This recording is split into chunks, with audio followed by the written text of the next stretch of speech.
Here's a question. Should you invest in this company? What about its competitor? Maybe that's a better investment. Or maybe go the index route and find the best ETF that tracks the S&P 500. We're going to look at all three options, and by the end of this analysis video, you'll know where you should put your money. When it comes to a growing company, we want to know which stock has the highest projected earnings growth for the next 5 years. We like growth. Why would you invest in a stock that doesn't grow? For the S&P 500, this growth is the average projected earnings growth of the index's 10 largest components. If the company can't grow at a higher rate than the index, maybe look somewhere else. But that's just growth. There's still 7 more metrics to look at. For growth, the higher the rate, the better. And at the bottom right of the screen, you'll see where these 3 options rank in terms of growth with a point system. Same for all the metrics in this analysis. Speculation is a major part of any investment. We want to know which stock has the least amount of speculation via a lower PE ratio.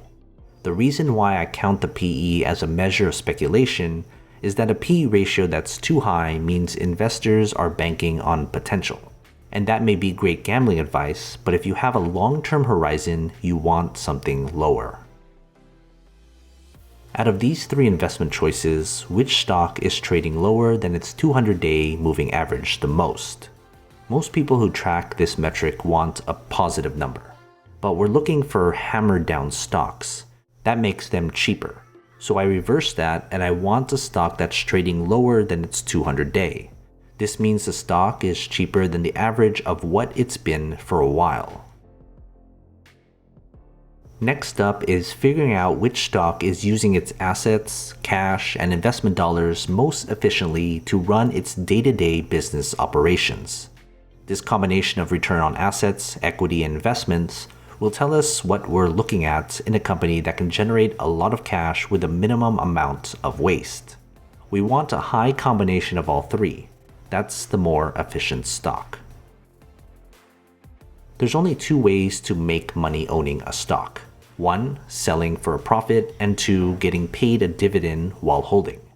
And if you're someone who thinks long-term, you shouldn't be so willing to sell anytime soon. That's where dividends come in.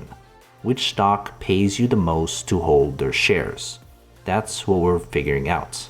The higher the yield, the more you get paid relative to how much you bought the stock at. Simple. Every stock has its negativity.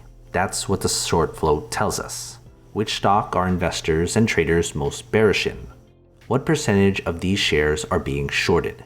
This is an easy way to determine negative sentiment. For the S&P 500, the short float is the average of its 10 largest components. Ideally, we want a low percentage. We don't want any unnecessary downward pressure.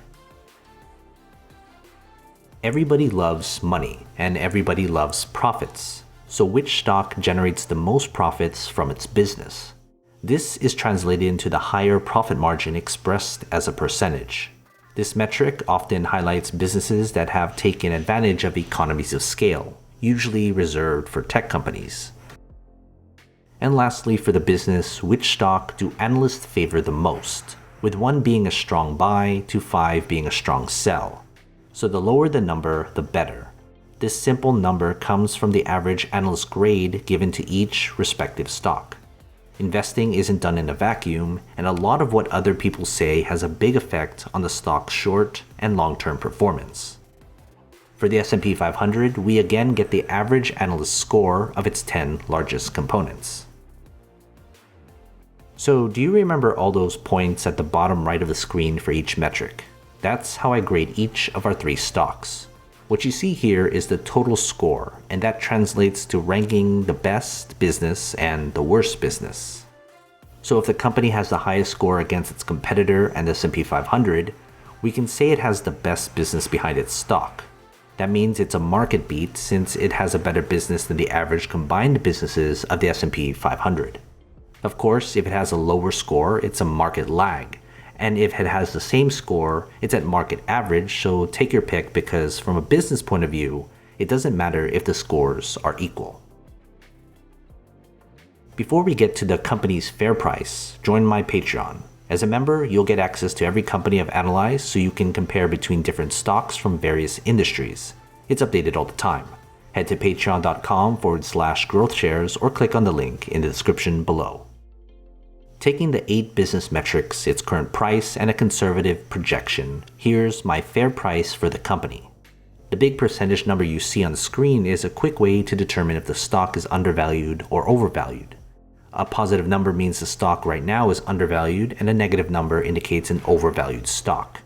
You want the company's current price below its fair price. So lastly, I want to look at the company's performance over 1, 3, 5, and 10 years compared to its industry and the S&P 500. This isn't part of the analysis, but I wanted to include this at the end because at the end of the day, you want a good return on your investments. So even though we might have a good or bad business, does the stock reflect that in the near term and even the long term? Sometimes all you want to know is if the stock will go up over time. So are you interested in the companies or the 2 other alternatives? Remember to join my Patreon. Invest wisely, and as always, take care of your money.